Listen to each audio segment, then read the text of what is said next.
There's no place to escape to. This is the last podcast. On the left. Side stories. From your glade. That's when the cannibalism started. Side stories. Yes.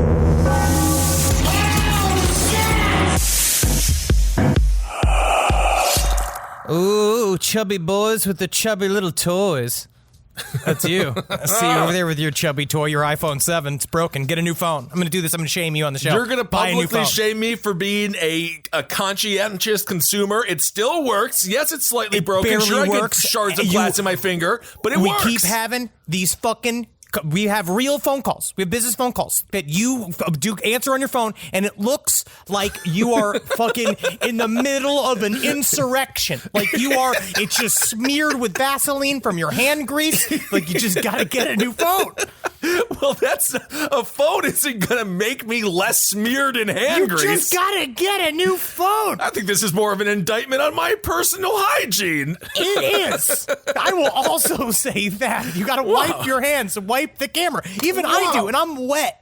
Wow. What did not know. Shots fired, folks. That's What's how it up, is. everyone? That's how and I'm rolling against the hellish rebuke today. I rolled against. I roll underneath it. I'm going to stealth myself for fucking around it. I got a 40, and I'm going to fucking roll my fucking stealth, and I'm going to go around it. That hellish rebuke is in my pocket, burning a hole in it right now. I can pull it out at any time. Welcome to Side Stories, everyone. I am Ben, hanging out with Henry. Hope everyone is doing all right. Hope everyone had as pleasant of a weekend as they possibly could have had. Chubby boys and their chubby little toys.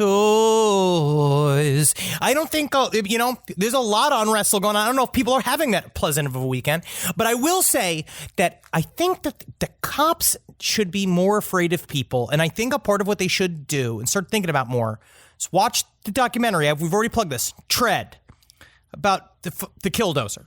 Oh, yes. This is what I'm saying. If they're allowed to have tanks, we should be allowed to have tanks. I think we could buy a tank. But we either buy a tank and we have community tanks. There should be a community tank next to the police tank where you can all have it. It's at the fucking barber's house. This is a much better idea than robot cops. Now you're really getting Kissel on board. I can be the mouthpiece for this proposed plan. Every small town should have one civilian ran anti-aircraft missile. I'm just fine thinking with we that should too. have it. Did you see what's going on? There's drones over Michigan. They're slicing tires in Minneapolis. Henry, you have never been more on point in your entire shirtless life. Yes, Henry is not wearing a shirt. I'm not wearing a shirt. I am staring at this bizarre Polish Italian man's hair. It has no idea what it's doing, but it is definitely on his body.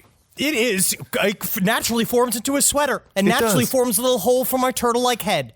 And that's just the way fucking the Lord made me. And I am blessed for that. But I'm saying I have a tankman's body, right? The same thing with like my father. My father was a mariner or submariner.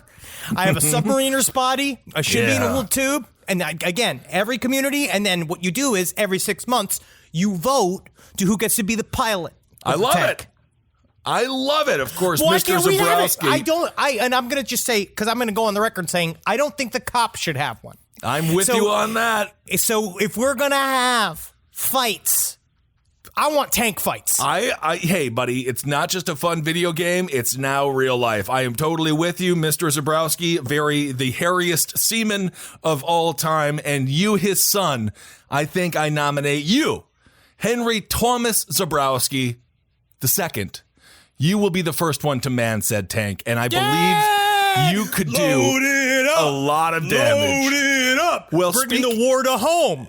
You got to fucking get those treads out. Fucking, unfortunately, I might kill some dogs in the process, and I don't want to. Don't kill any dogs. They got to get out of the way to the treads. Well, of course, and I think they will. They're very intuitive when it comes to warfare. Speaking of not great weekends, we have been covering this story. What seems to be a year and a half, 2 years. It might be a year. It might be a year. Yeah, absolutely. Chad Daybell and Lori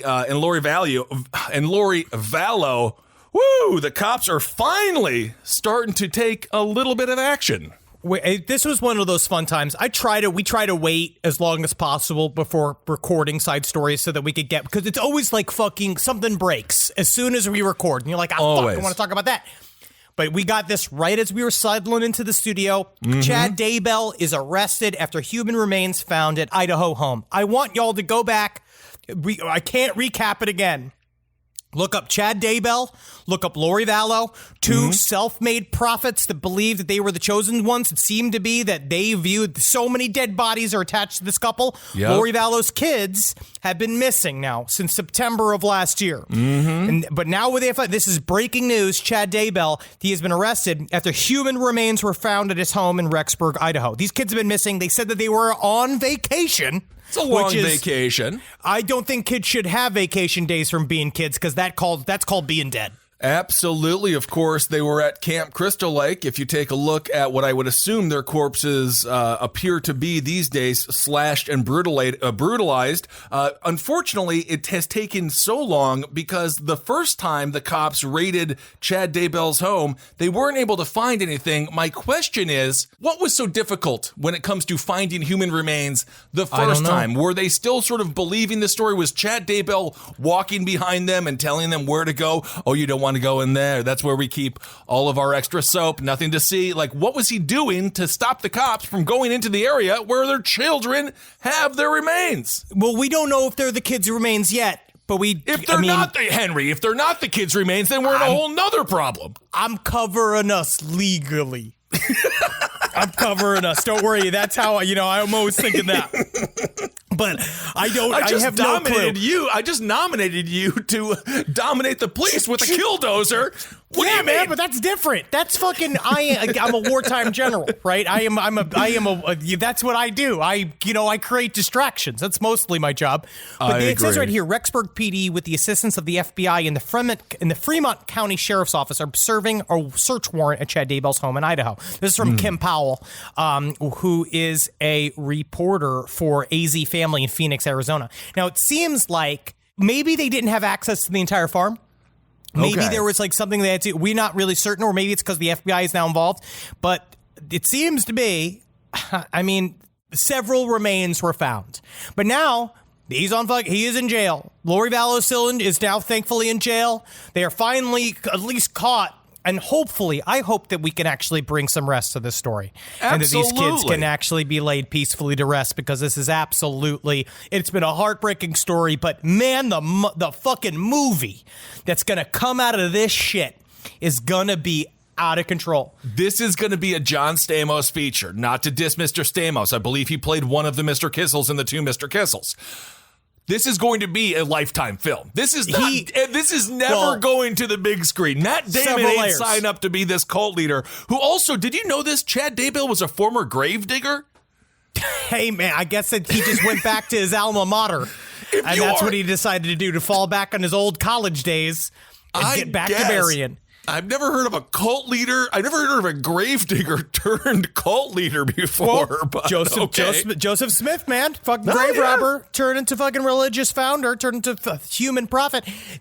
We will see what happens. But that there's several layers of film, right? You'll have the big film, the big summer movie that'll come out with like Chad Daybell, like played by like, I'm gonna maybe say out there, like, who's a good one for Chad Daybell? Tom Hanks. Right? Tom Hanks playing Chad Daybell. No, Tom Hanks just played Mr. Rogers, Henry. Why would he do this? Actors are always looking for challenges. Look at Kevin James, just played a serious neo-Nazi in that movie Becky. Kevin James, he has comedic talent, as we saw with his stand-up special when he was talking about waiting in line for greeting cards. It was very funny. And he also did a great bit on muffins. He also has a really funny bit where he says that he goes up, someone asks him if he's sweating, and they ask him if he was doing jump rope in the attic, and he says, no, actually, I just peeled an orange.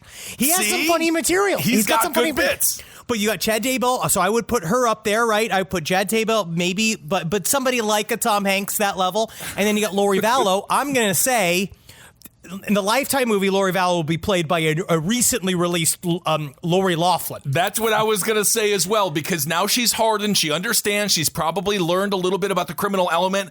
I think she's hotter now than ever. She did her time, and now I think it's... She hasn't done it yet. Well, she's doing something. She hasn't done it yet. She hopefully will be very soon. What was the one that did the time? There's another one. Felicity Huffman.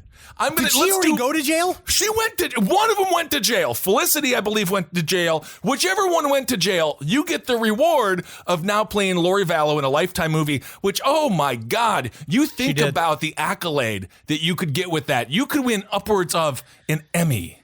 And what's more exciting than an Emmy? Actually, a daytime Emmy. Because you know what's fun about the daytime Emmy, from what I've heard, is that you can drink at the daytime Emmys, and actually the primetime Emmys, even though they're fancy, are actually quite boring because they don't serve any booze or food. That's why it's never good to be successful. If you really look at people who go to the Oscars, you see these award shows, they're all bored as hell. You can't do anything because really you're just acting again, and your role is to be a prop or an actor who has just lost. The what's her name? Oh, the Golden Globes is where you go to get hammered. That's where you go to get hammered. So we'll find out. Lori Vallow, and I guess like for the primetime movie, the big old movie, Lori Vallow would probably be played by, unfortunately, a Scarlett Johansson, because then they'll go younger. Dude, they'll go older. Girl, they'll go younger. All right, I got nothing wrong with ScarJo. I'm sad Black Widow hasn't come out because of this dang COVID, but hopefully that'll come out at some point soon. Not my favorite character, but also I'm here for it. That's what I said. Wow. I'm here for it.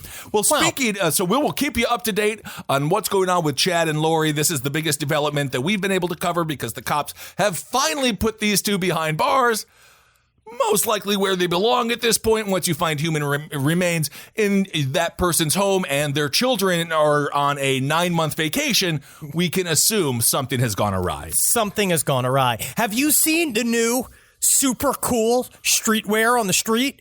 Called shieldheadwear.com.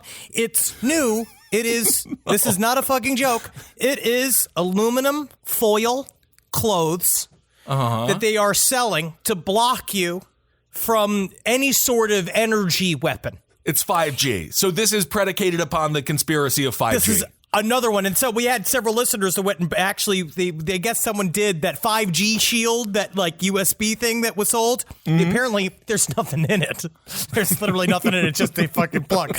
But this has got shoes. They've got underwear. This is €39 for a beanie. For an aluminum foil beanie I'm looking at. This is really, really interesting. It's got eyewear.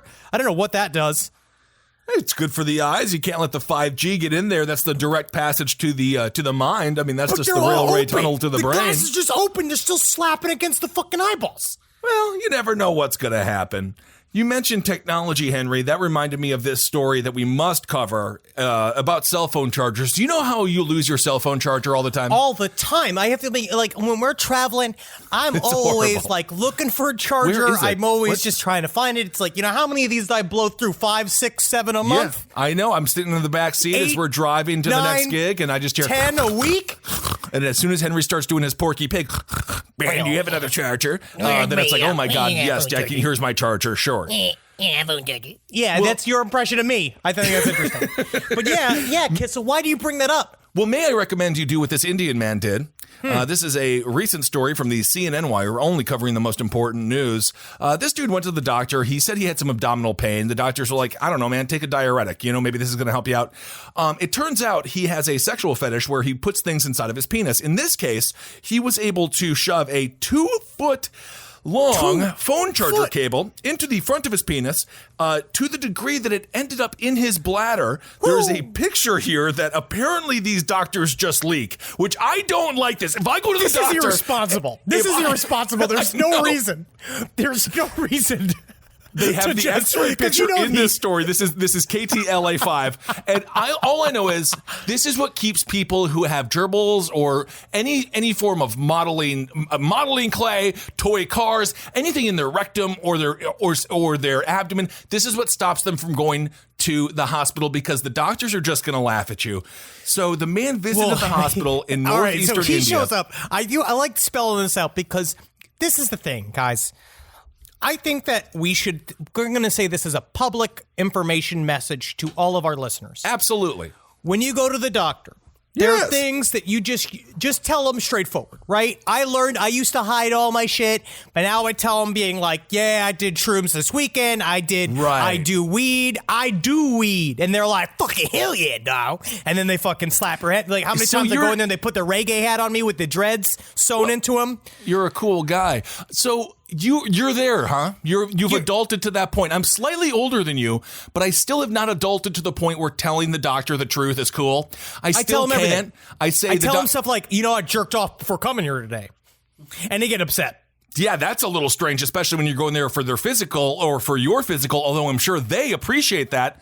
Less risk of getting a bone. I just want them to understand that, don't worry, the gun's not going to accidentally go off this time. Absolutely. You're not going to be the second boyfriend to Joe Exotic in Tiger King. You're not going to shoot his head off. I'm not going to shoot his head off. Okay. Oh, wow. It's fun. It is fun to reminisce. Yeah, it is. When you go to the doctor, because he showed up and he said that he was experiencing abdominal pain. So they gave him a bunch of laxatives and he was just shitting and that was they don't understand what's going on. For 5 days. He came in after 5 days of laxatives. And he said, hey, listen, it's not coming out. I don't know what's happening to me. They then were like, all right, we'll look at we're going to have to do some form of x-ray on you. And then they found the 2 feet of cable coiled around like a serpent inside of his bladder, and it took a long time. They had to go and fucking pull it out, and there was like, if they said right here, if he had just been honest, it would have saved us the trouble, and we could have treated him sooner. Maybe he wanted to have the runs for 5 days. Perhaps that's part of the sexual fetish. As we've talked about, it kind of feels good the first few times before you have to go to the bank and you have to do things in your life. It's like when you lose your cell phone. The first 5 hours of you having your cell phone lost, you do feel there's a small amount of liberation. There is like, if I miss a text, no fault on me. If I don't get an email. I'm out of my phone. It's such a beautiful relief. I don't have to deal with it anymore for a couple hours. And then it immediately becomes crushing panic. What's happening? What am I missing? High anxiety. First few hours stuck on the toilet. I'm not having the worst time. I feel like I'm losing a little bit of weight. And then it's like, great. Oh, what's that? Oh, I have to meet my mother-in-law at Applebee's in an hour. Meanwhile, you're shitting. You got 2 feet of fucking phone charger up your fucking dick hole. You're gonna have to go to that fucking shark taco. What is it? Shark bone taco? Sure. If you have a very fancy mother-in-law, I mean, I just go Applebee's, Chili's, and you're sitting in a Ponderosa knowing that you got that all bunched up right behind your pee hole. I also don't know how you're peeing. Although, if you do go to Ponderosa and you do have a case of massive diarrhea, they'll probably just make you the head chef. So they conducted an endoscopy. Now, my question here is, and please, if you have this fetish, all good, no harm, no foul. Little bit of a foul here, and it does seem like some harm has occurred. But for the most part, he was the only victim, and so everything is fine. Would this not be the piece de resistance of the fetish? Getting the endoscopy, getting someone to go in there. You have a team of doctors now. That's wildly interesting. Show that hole. I actually don't know. That's actually a really good question. I don't know if this was the actual aim of this, or is the idea, because in my mind, I thought that sounding with the pleasure was in putting it in and taking it out. To me, that's why I was going to say, it's like, when this is one of those classic cases of like, when you lose your string in your jogging pants? I hate that. Never lose the string in the tip of your dick. Always have a little nub and lawnmower yourself. I'm certain that is the way. I thought that's where the pleasure was. But again, maybe I'm just some kind of white bread vanilla piece of shit. Because I feel like the feeling of it tugging against the wall of your bladder might be very interesting. I don't know how you lose it. It seems extremely difficult. It must have been kind of intentional. Plug? It's got a USB plug on the other side. How does it get lost? I have a feeling, just looking at the picture that these doctors leak because they have no respect for their patients at all, it looks like he had cut that portion of it off, and it was just that's why it's there, buddy. String. That is why it's there. Yeah, some people say, it's because it attaches to the charger end, and that's how you get the power in. No, it's there to keep it from sliding up inside of you like some form of crooked-ass upside-down spaghetti. Yes, well, according to the doctor, he said, I have read that people used to get sexual gratification by inserting instruments through the penis. I have read, quote unquote. This is one such case. And then he goes on to say, and the psychiatrist can help him beyond this point. So apparently they think this guy needs psychiatric help, which, because he did lose the string, is going to put him that you got to talk to someone just because you lost it. inside of your bladder. Got to talk to someone. Be safe. And that is now you've done it. And maybe actually that's where the horniness comes in, is telling him at the very end, go, I did it, naughty. Being like, well, now we're gonna have to cut open your fucking guts. That's so exactly what congratulations. they did do. Yeah. All right, so this is a story that this is another one of those.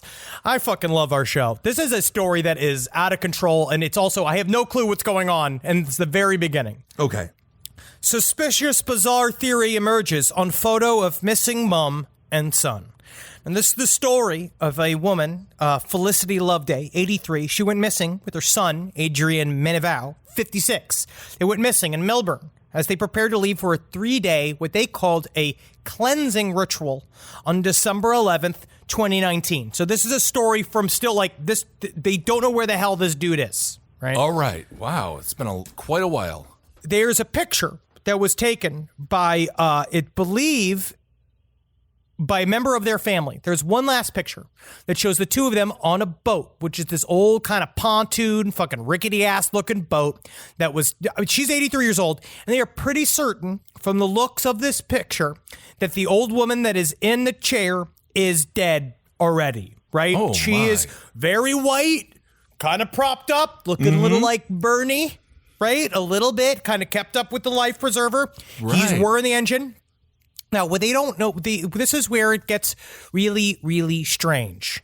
It has emerged that Ms. Loveday was once a senior co-Freemasonry figure and served as what is called the worshipful master at a Southport, Queensland lodge, presiding over rituals and ceremonies in the mid-2000s. So she is a part of this Freemasonry group. You see several pictures of her with the robes on, and she was in charge of it. Now, the son, they were going to do what they called a cleansing ritual because Adrian and Felicity, this two men, and they are bosom buddies. They look like haunted roommates. Right. Because it's just roommates with your 83-year-old mother. They said that Adrian and Felicity were practicing meditation for some time, and they believed that Felicity, the 83-year-old woman, had awoken black magic, and Adrian, he felt responsible for it. And they said that the boat trip was a means of reversing it. So the boat trip was going to reverse all the black magic charms. And you're right, Henry. I'm looking at a picture now. She looks a bit like Grandma from National Lampoon's European Vacation when she was in the chair atop the car. It looks like the woman from Don't Tell Mom the Babysitter's Dead. Yes, there's definitely, in other words, she looks very dead. It's very, very dead. And so what they're saying is they went out on the salt water because that's how they would purify whatever ritual that they needed to do, right? So Mrs. Loveday's daughter, Christina Loveday, was the last person to see her brother and mother at the Frankston boat ramp. She told police that although she was initially concerned about the 3-day trip, she was reassured when her brother said he would keep in contact.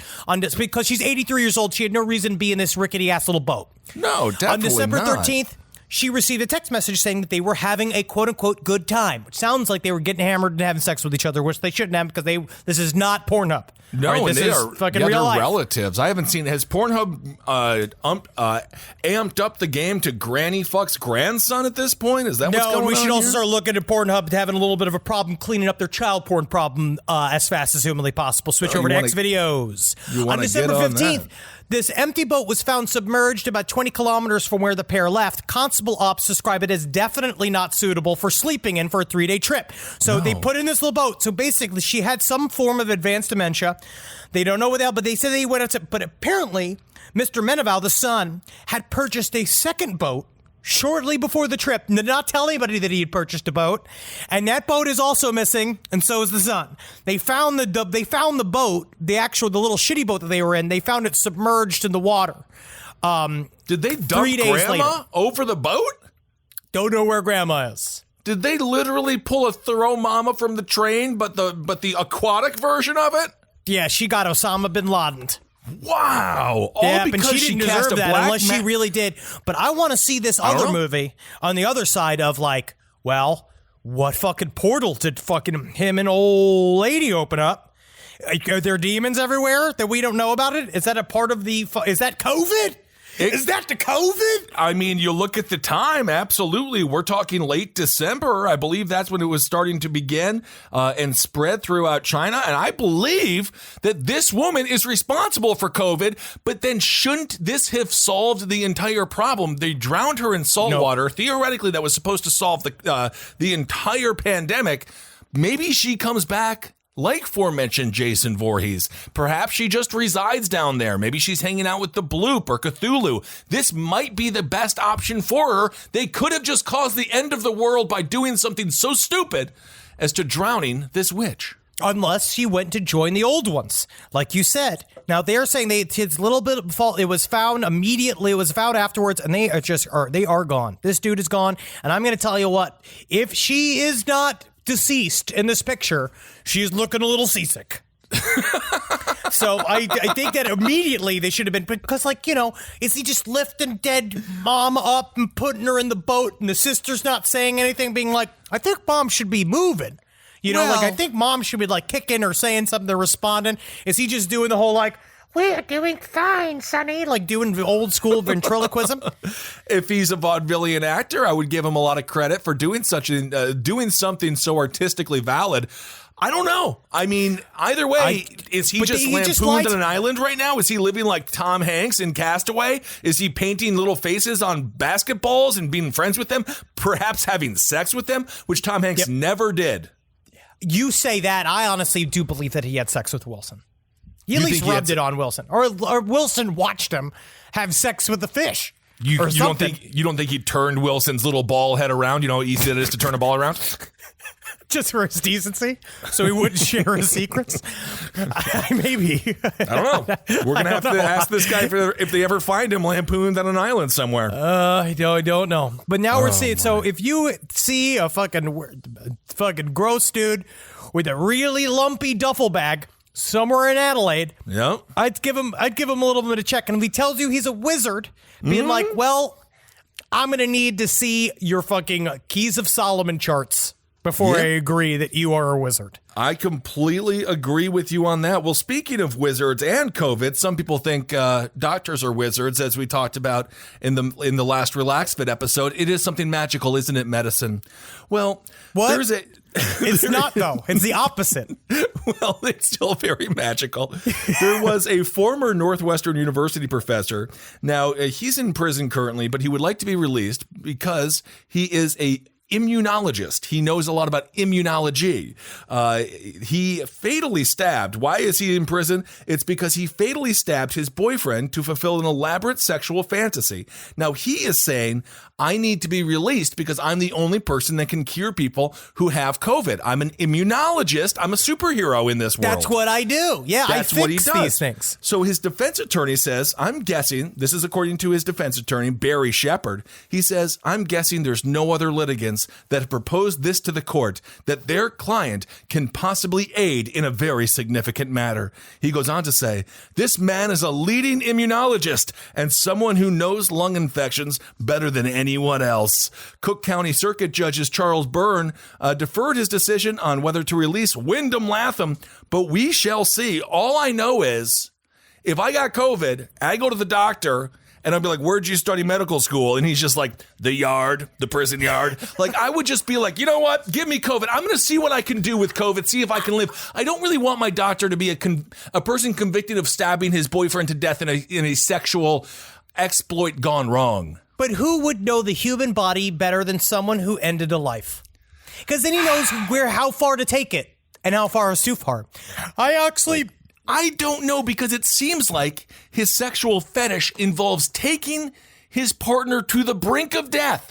Why would I believe he would even try to cure my COVID when the sicker I get, the harder he gets, and then I just have cum on my face right before I die because he ejaculates? Kissel, this is where this thing is. The cum part comes when he then just manages to heal you.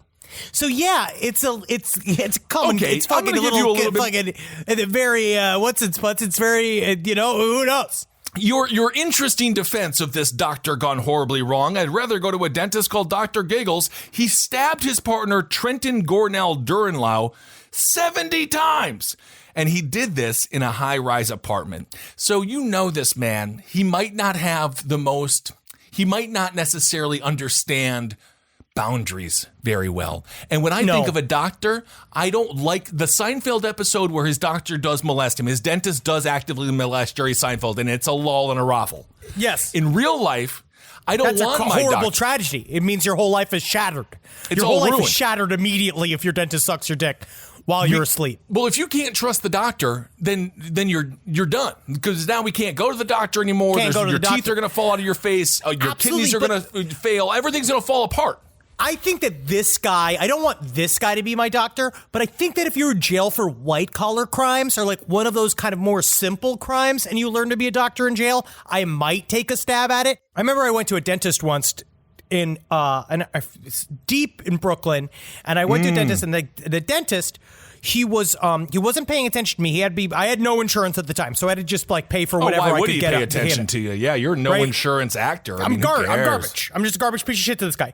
I'm sitting in the chair, and I distinctly remember he wasn't looking at me. He was literally absentmindedly stabbing my mouth with the hook as he was watching Fattest Babies in America segment.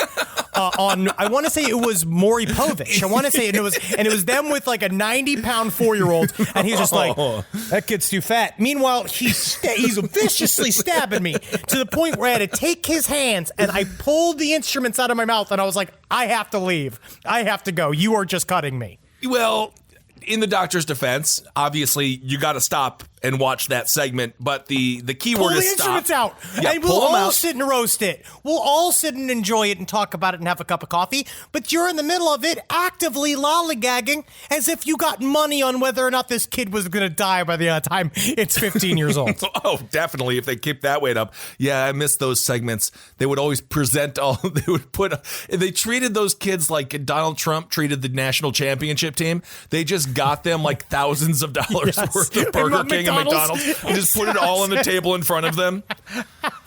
Of course the 2-year-old's going to eat it. He's a champion. So, he doesn't know. Just so you know, again, this doctor, he does seem a little bit scarier than even I assumed before. He lured his boyfriend up to the apartment. He stood in the doorway. You don't need to lure your boyfriend. He lured him.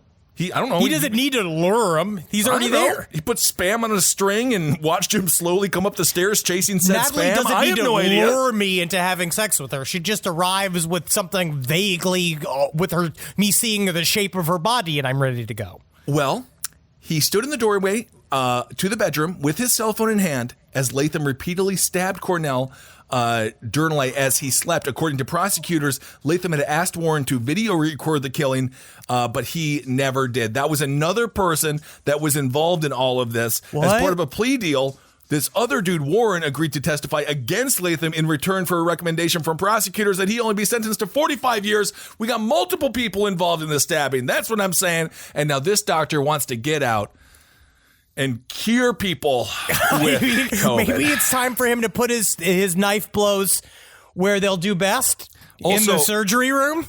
They're saying Warren was a third-party custodian, which I don't believe means what he is was a third-party custodian? Is that just a man with a broom? That's what it sounds like. I don't know. It just sounds like it's a man with it's just a man with a vendetta, a bucket, a mop, and only one pair of pants, and he doesn't wear pants when his pants are dirty. You know what I'm saying? All I know is if Andrew Warren, that's this man's full name, the guy who was supposed to film it, if he was a real custodian, I think he adds more value to society than this immunologist who was obviously just going to kill people with COVID. Because what do custodians do? They clean. And what do we need right now? Clean surfaces. Clean surfaces. We really do. All right, speaking of clean surfaces, this guy will never have to deal with the surface ever again. This is the FBI says a guy blew his hand off with the bomb possibly planned for an attack on quote-unquote hot cheerleaders. This comes from BuzzFeed News. Cole Carini told FBI agents he had a lawnmower accident, which is a lot. That's like if you just, I can see, Dorf does lawn care. Yeah. And how scary that would be. But when agents searched his home, they found blood and chunks of human flesh splattered on a bedroom wall. This guy, by the way, if you haven't seen his mugshot, his just beneath his eyes, if he was the bottom of a pizza crust, of a brick oven pizza crust, that's a perfect crispy crust. You're going to get that crunch. You're going to get that snap when you have to fold the triangle so you can get it in your mouth, because you can't eat pizza with a knife and fork unless it's a deep dish. We all know that. He really has a good burn going. He looks like an asshole. Yeah. He looks like a Looney Tune person like blew up. Like it is like they didn't even try to fix him up. So this 23-year-old Virginia man who appeared to be planning an incel bomb attack on hot cheerleaders. That's just they're throwing Also, incel in there. They do throw the incel in there, but it's also like this whole idea of hot cheerleaders, and this is not demeaning cheerleaders of any ilk, but like I think it's more of a stereotype. A lot of times they're quite attractive. They're all attractive. They're all attractive. They can You have be. to be, at least if you are a cheerleader, you are a representative of the team. So you are fun. You are full of energy. You are athletic. You are enthusiastic. I feel like you're making this. You're basing this opinion off of porn, as you base many opinions off of, and I am also guilty.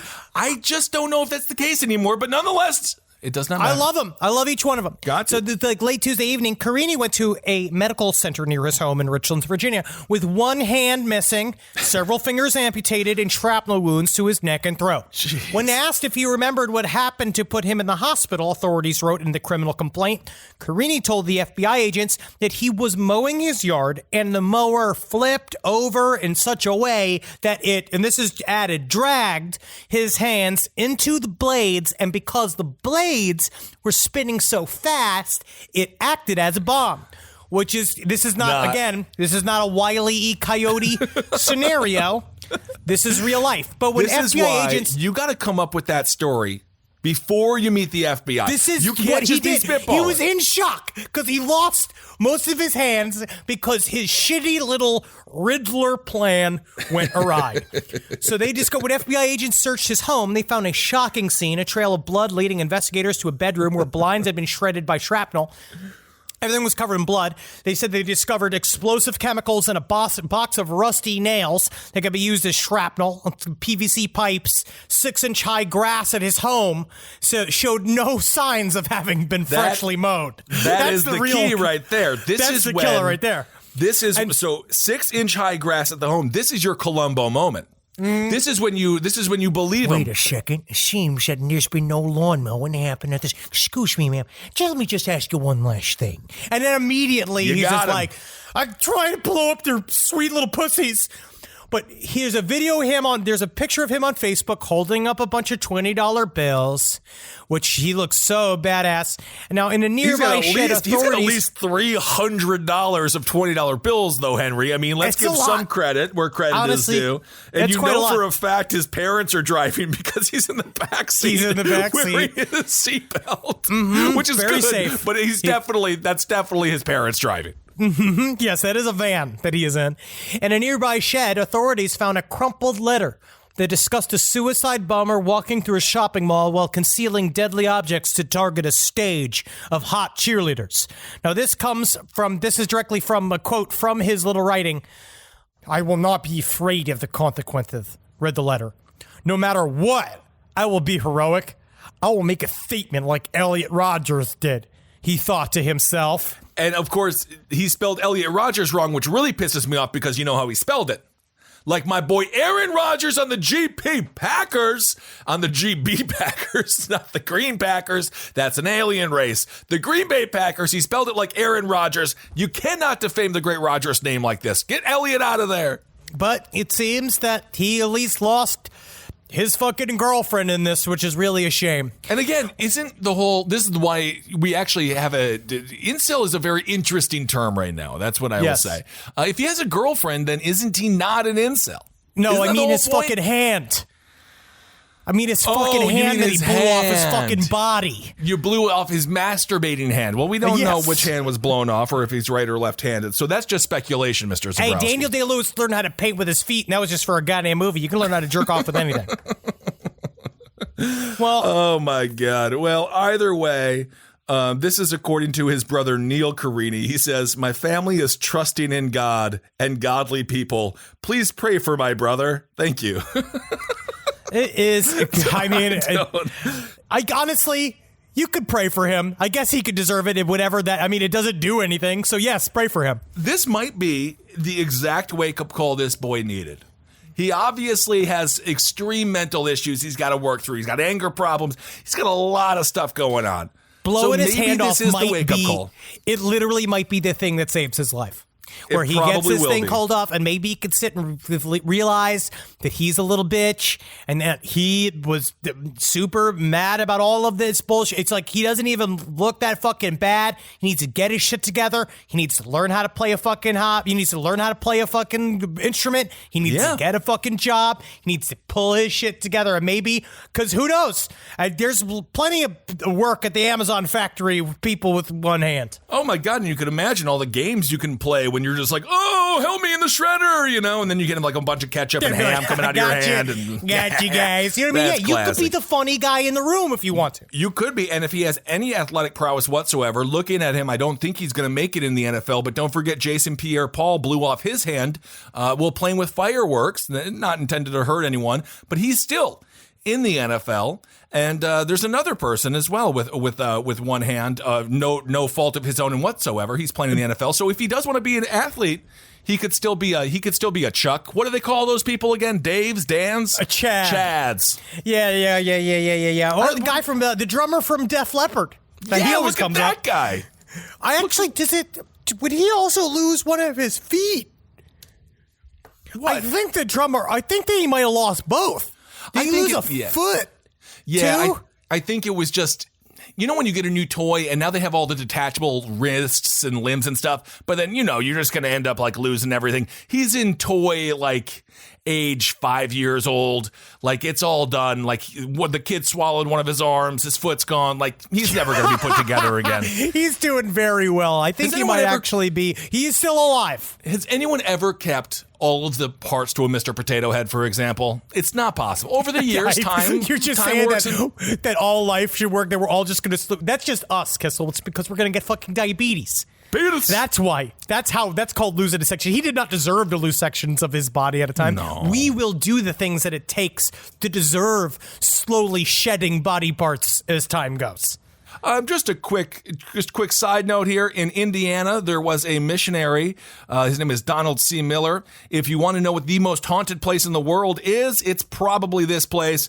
FBI toured or searched his museum, and they found over 2,000 human bones that he had taken from ancient Native American burial sites. Not a good idea. If you see bones from an old Native American burial site, don't take them.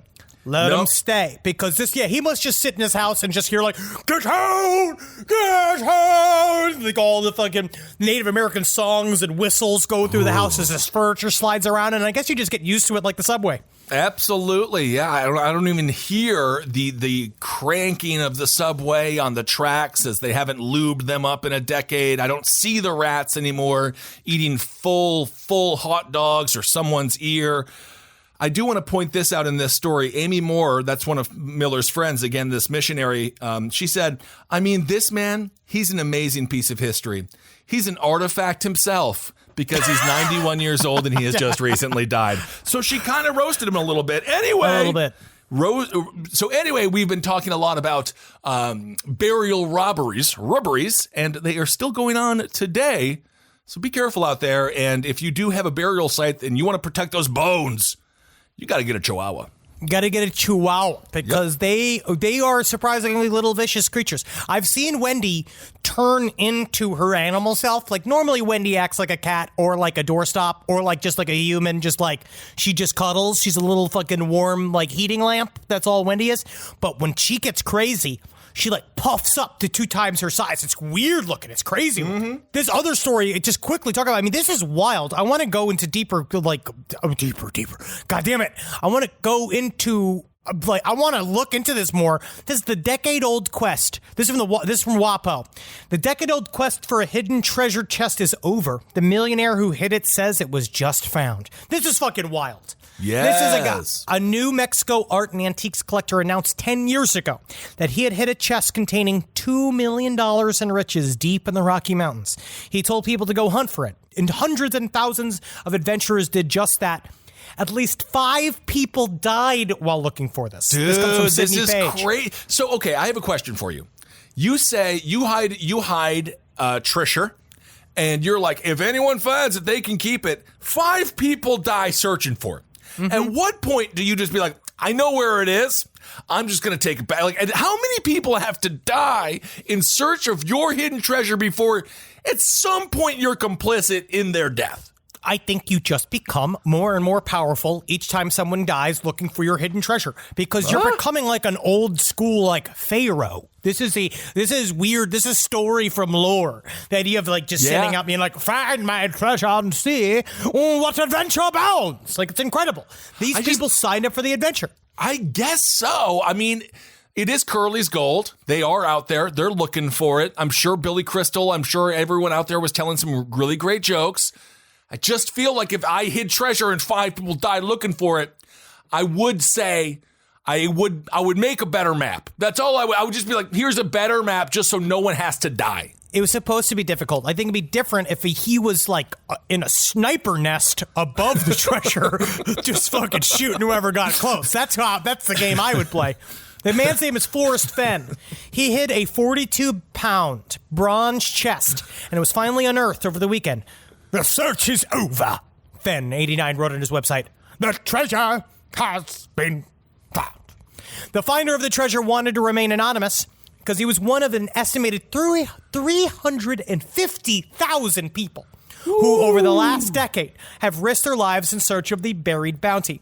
This thing is crazy. I also want to... My one thing is that I want to find out all the various places he stole things that were inside of this chest. I want to see how other people feel like who does this shit belong to? It was an elusive 13th century treasure chest filled with rare artifacts, precious jewels, gold, rubies, diamonds, other valuables. He said that he had it over the years and he just put it in a fucking box. He said Fenn said that the treasure was found Saturday and that the man who uncovered the chest sent him a photograph as evidence of the discovery. Damn, all right. I wonder how new technology has played a role in this as well. If you're a treasure hunter, reach out, sidestorieslpotl@gmail.com. I didn't even think that people did this anymore, other than Israel Keys, who would hide his treasures, which were a gun and a knife and other disgusting nerdy things that he would keep around, the trees of the neighborhoods that he would go torment. I did not realize that treasure hunting was still such a thing. 350,000 people, only 5 died? Now I reverse my statement. That's not so bad. That's what I'm saying. And I also, in my mind, we have billionaires coming out of the woodwork to fucking deeply embarrass themselves talking about social issues that they are completely spaced away from humankind and too much to even speak about.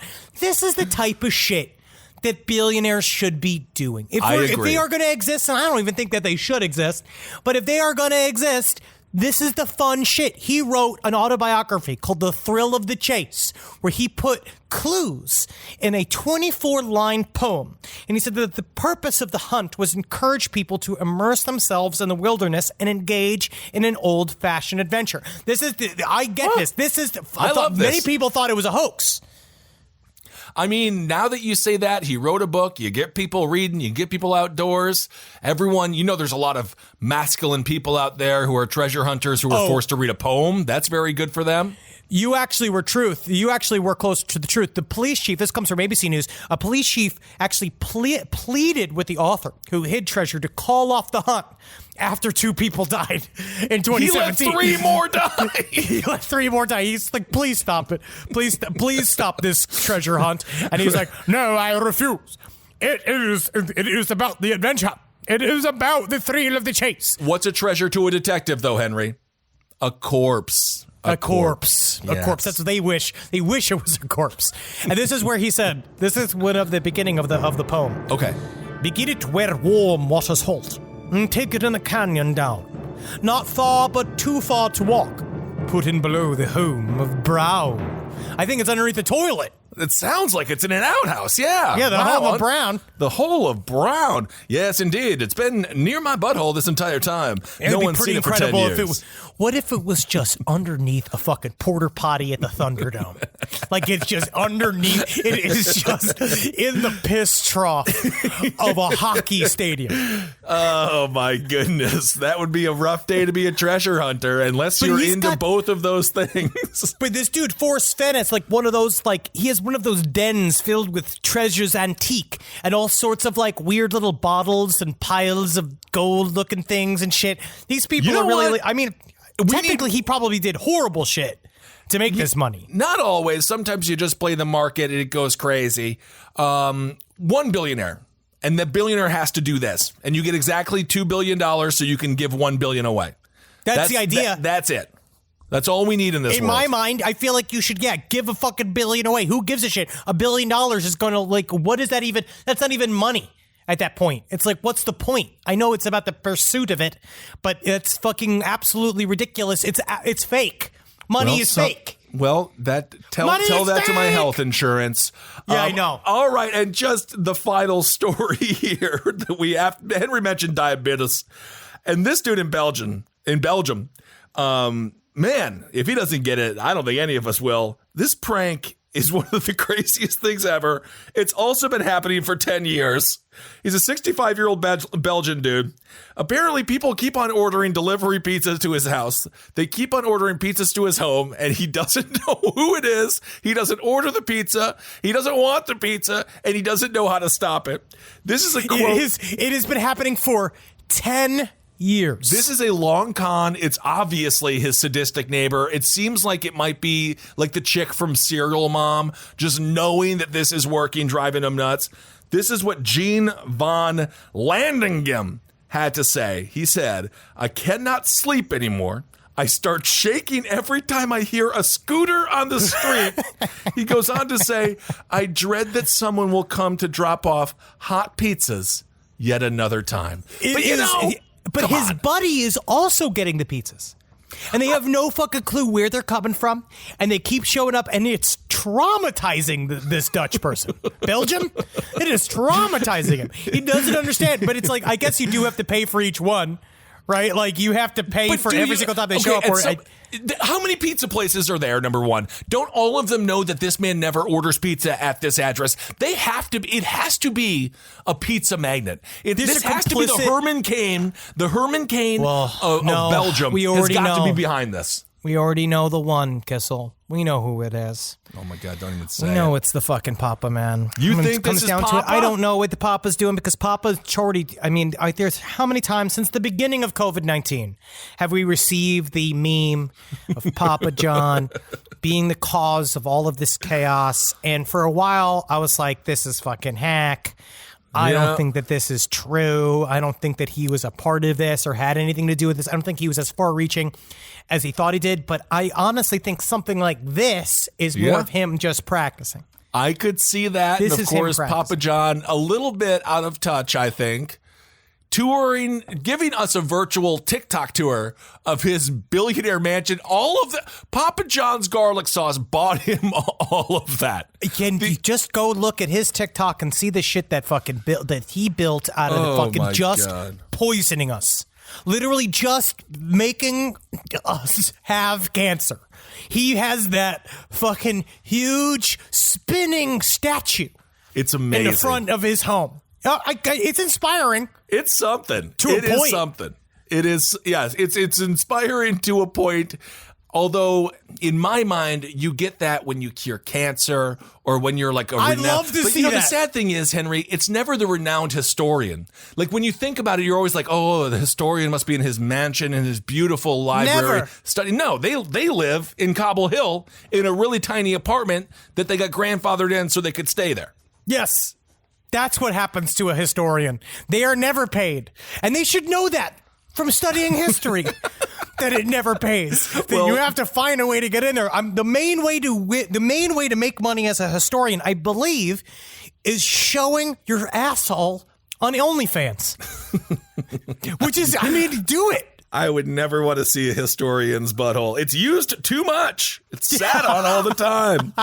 Van Langdam. But it's nice and spread. It's the people's asshole. It is. Van Langdam, he calls this pizza terror. And he also has said that other fast food, including kebabs, have arrived as well. Jesus fucking Christ. When is this shit going to end? When's it When gonna is this end? shit going to end? And I I think don't we know. should send, and I mean this, I think we should send our troops to Belgium Sure. and rectify this. I Sure. think this is a good use of terminal force. You remember SEAL Team 6? I do. How many of them were mysteriously murdered after the death of Osama bin Laden, the quote-unquote death of Osama bin Laden? Osama bin Laden, Jeffrey Epstein in the same grave right now, right? Well, I'm not sure about all of that. I'm ready to go today. I've had a lot of you know what gets me there? Spring Hill Jack Coffee. I just want to say again, thank you to the people at Spring Hill Jack Coffee for just keeping me just on edge enough to make my family tiptoe around me, but me ready for the radio. And also able to hear the tiptoes. You got to be super aware. You got to know when they're scared, and you can still then be annoyed by them even further. That's how big and light and powerful my tiptoes can be. So just lastly, the Belgian police, they are aware of the situation. They have not Don't worry. charged anyone, and they Don't worry, they're on it. They're on it? Don't worry, they're on it. They're on it. gonna fucking because they eat waffles for lunch there. Yes, they do, and breakfast and dinner. And law enforcement, they do believe that it's someone that they both know, and they hope to one day unveil them. Van Langdam says it will not be their best day. Whoever this is, he has ended this with a threat. I think it's the opposite. I think it will exactly because I know that if I was doing this, and honestly, I want to steal this. I think that this is one of the funnest things in the world to do to somebody, to slowly but surely psychologically torture them. I would hold it to my chest until my deathbed. And at the very end, and hopefully it's somebody who I'm really close to. I'm looking at you, Kissel. Wait till we're neighbors. And then like really, really close to, and then eventually be like, you remember the pepperoni wave you got in 2030, Kissel? It was me. It's been me all along. Oh, my. Got you, fucker. I got you. Got you, fucker. Yeah, your last words will just be "got you, fucker." I know that already, and and my last action as a free man will be suffocating you in that very bed where you utter those words, and then I will go and I will be incarcerated. All right, I think it's time for Hero of the Week.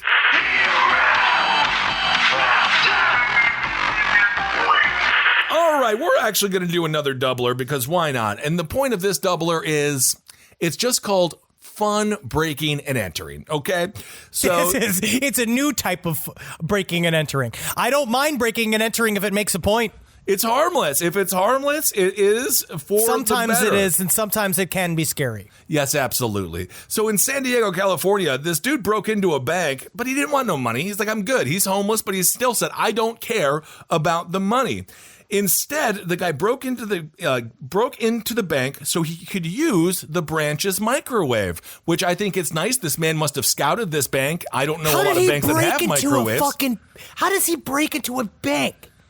You know, that's a question for another day. It was a San Diego Wells Fargo, so you know whoever works there at security is getting hammered for some reason, just because they got Fargo in the name, and that's all people do out there. So Why did he do this? Well, it's because he needed to heat up Hot Pockets, because he had a package of 2 Hot Pockets. One package has 2 in there. Don't think they're screwing you over.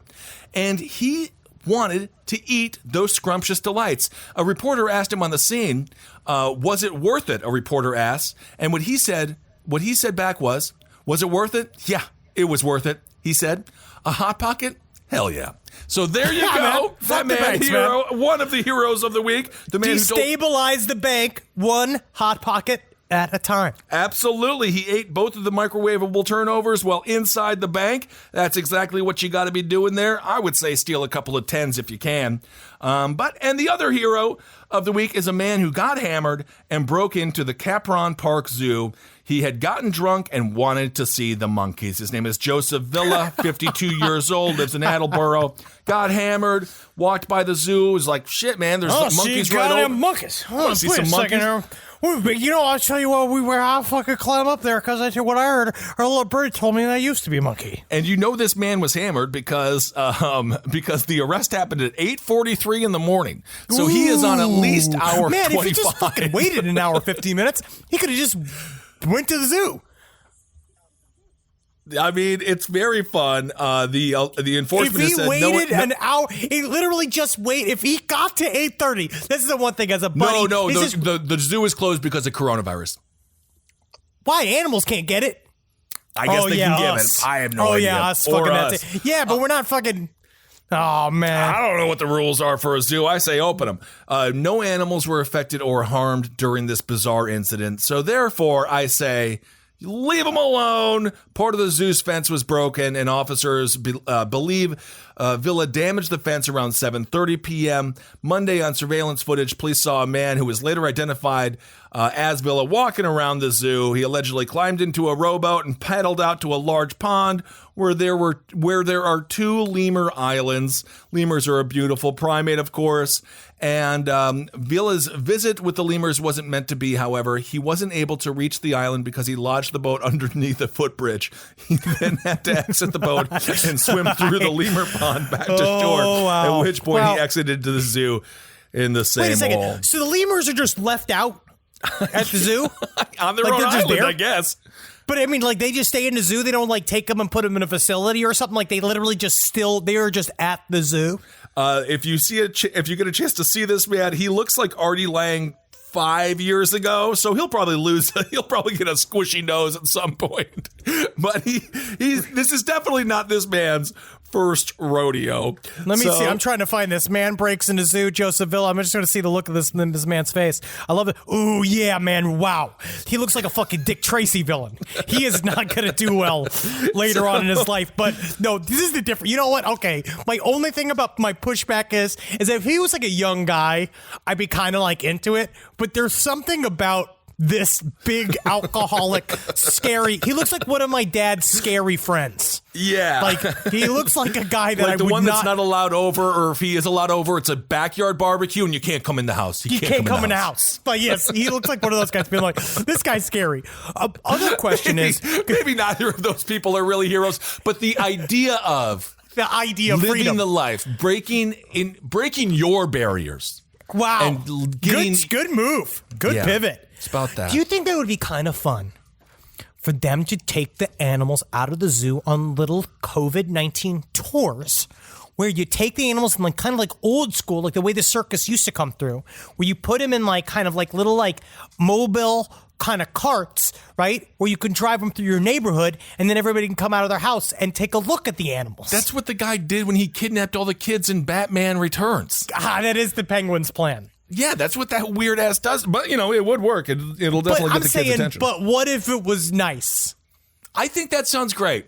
I love that. We could say that about damn near everything. Damn near fucking everything. And I'm going to get we'll just ruin everything. I'm going to go into some listener letters. All Number right. one, as I got some, this is a little bit later on, but we talked about the Black Hat Man. Yes. For a period of time. And there was a couple of interesting responses we got from a couple of psychologists. One, what I thought that was very, very interesting was, number one is that the liminal state between wakefulness and sleep is actually very stressful because our brains are kind of caught in this fight or flight response because our awareness is up, but our bodies can't move. But one thing that's interesting is kind of little depictions of the Hat Man's face and body and why they lack clear faces. Our brains, this comes from a letter. Our brains actually suck at creating faces.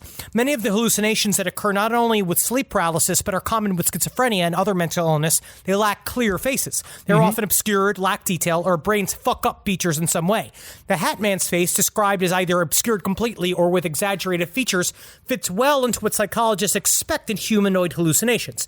The features that do appear, sunken eyes and large open mouth, fit the description of a starving predator, or could be an evolutionary template for, quote-unquote, scary face, locked away in our reptilian brains. The other one they say, it's like what they call a visual release hallucination, or Charles Bonnet syndrome, which was thought to be rare, but is now considered underreported and probably relatively common.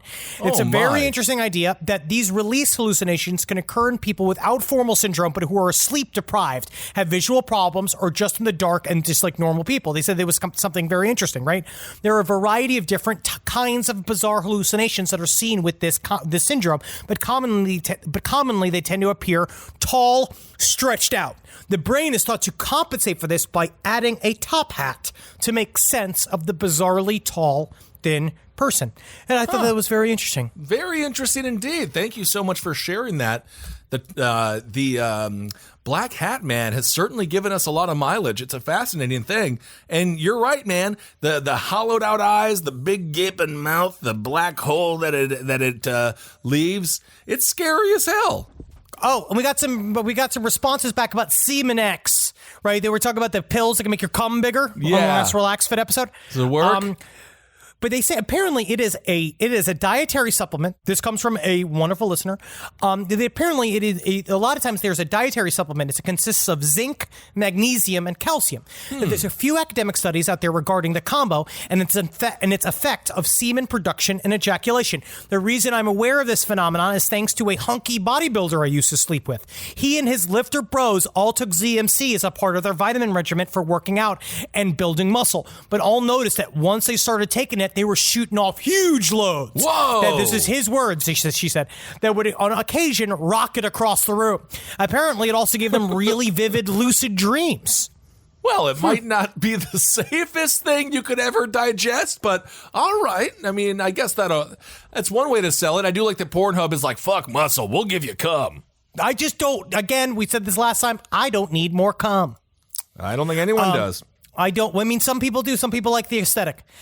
This is a weird one. When I was in 9th grade walking to the bus stop, it was still dark out and eerily calm, no traffic and very quiet. But the second I stepped onto the street from my driveway, it felt like there was some kind of mild static electricity in the air. Anyways, my bus stop was half a block from my house on the corner, with one street light above it and some pine trees and shrubs that lined the street. I was looking at the ground as I walked up the hill towards the bus stop, and just before I crossed the street, I finally looked up to see if the kid I shared this bus stop with was already there, and he wasn't. Instead, standing directly under the streetlight was this 3.5 foot tall alien facing its body toward me, staring at me. I stopped in my tracks and stared for a second, paralyzed with fear. This thing was like 3.5 feet tall with grayish, bluish, whitish skin. I could see blue veins under its skin, which seemed almost translucent or thin.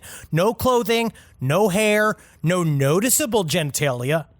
Its head was large with a sort of flattish top that became bulbous around the forehead area, tapered in a bit at the temple, then bulbous cheekbones and the taper down to a flattish chin, and the eyes were larger and more spaced out than human eyes. I didn't see a nose, and the mouth was like a small slit, no lips, and closed. The arms were too long for its body and hung at its side. I guess I didn't take note of its hands. It kind of had a flat chest with small pectoral muscles with no nipples. Oh, my. And a wider protruding lower stomach. This is very interesting. Whitish hips, wide-set hips, short legs, look more like how when a hooved animal stands on their hind legs than with humanoid feet. The thing just stood there under the streetlight facing me and staring at me, and only 20 to 30 feet away from me. I guess I stood there for maybe 3 to 5 seconds staring at it, frozen with fear and confusion, trying to figure out what the fuck I was staring at. When my brain caught up with me, I ran as fast as I could back home, just inconsolably crying and hyperventilating. My parents were confused and horrified to what happened to me for the 3 minutes I was gone. My mom had to help me walk to the nearest chair. I didn't go to school. My dad stayed home because I was too scared to be alone. And after I calmed down, I took a nap and woke up 8 hours later to my mom when she got back from work. Very, very interesting. I love those kinds of things. And here's one more of those stories. I just love this fucking shit. So was the alien going to school? Don't be fucking ridiculous, I Kissel. don't know. Anything can happen. Don't you dare be ridiculous. All right. Well, thank you so much for sending in those listener emails. We got one more for you. Now, this is strange. This is one of those, I don't know, like, this is kind of a chicken or the egg thing. Like, tell me what you think. Okay. My mother is convinced that I've been an abductee since early childhood. I frequently had horrific night terrors in which I would scream about bugs attacking my body. Several times the night terrors got so bad that she took me to the ER as a toddler, where I was given heavy sedatives and sent home. She also said I regularly told her about the very tall man who would watch me from my doorway. Toddler me described him as having insect-like eyes and being so tall he had to hunch to fit in the doorframe. Frankly, my mother is very new agey, and I didn't believe these stories recounted to me in middle school. I did vaguely recall a creepy tall man, but the night terrors themselves stopped when I turned 4. This wasn't until I had an experience as a teenager that leaves me without any rational answers to this day. I was 13 years old, reading from my bedroom. It was midday, as I remember the sun shining down on me as I lay reclined in bed. I remember feeling foggy all of a sudden, like in a daydream. For some unknown reason, some unknown period of time, what brought me back to full consciousness was looking down on my legs and realizing they were covered in blood. Whoa. It wasn't just my legs. Blood was streaming down my arms and my chest. But I was not in any pain. I ran downstairs hysterical when I got my mother. She began frantically wiping at the blood to try and figure out where the wound was. But by this point, the blood had covered most of my body and we couldn't find a source. My mother rushed me into the shower to get better handle of the situation. It was there that we discovered that I was covered head to toe in hundreds of needle pricks. My body looked like someone had taken a sewing needle and stitched through all my limbs and core. I am 33 now, and I have exhausted my brain trying to find any rational explanation for this experience. It also is burned into my mother's memory. I would have thought it was a hallucination. To her, it was the final proof of what she had always expected since my childhood. And I have yet to come up with a better theory. Damn. All right. Thank you so much. Who knows? Who fucking knows? All right, everyone. Thank you so much for listening to this episode of Side Stories. Keep the emails coming, sidestorieslpotl@gmail.com. Hope everyone is doing all right out there. Another week ahead of us here on the Last Podcast Network. Apocalypse Radio coming at you from a bunker deep. Not that deep inside of Los Angeles. It's actually, it is above ground. Yeah, we're all elevated, yeah. Yeah, we really are. Just remember, you gotta love your life. Yeah, you spend most of your weekend watching videos of police abuse, people beating the shit out of each other, but you gotta love your fellow man. That's why it's more important than ever to love your fellow man. Give them some support. Absolutely. Go out there. You gotta live every day as if the shit was about to go down. Are you the person that you need to be for the post-apocalyptic world?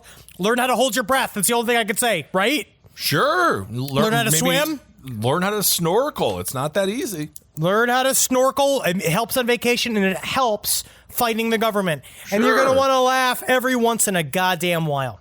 Because when it comes down to it, revolution, it's not going to be without some form of titters and tatters here and there. So we got to get out there and we have to laugh as the statues fall. Absolutely. Live, laugh, love, folks. And of course, if you are in Austin, laugh when you drive past the Alex Jones studio. I just watched somebody try to infiltrate it, and it was really amazing. Oh, Not my easy God. to do. Not easy to do. No, I bet he has a lot of security. Yes, he does. All right, everyone. Thank you so much for listening. Hail yourselves. Hail Satan. Magustalations. Hail me.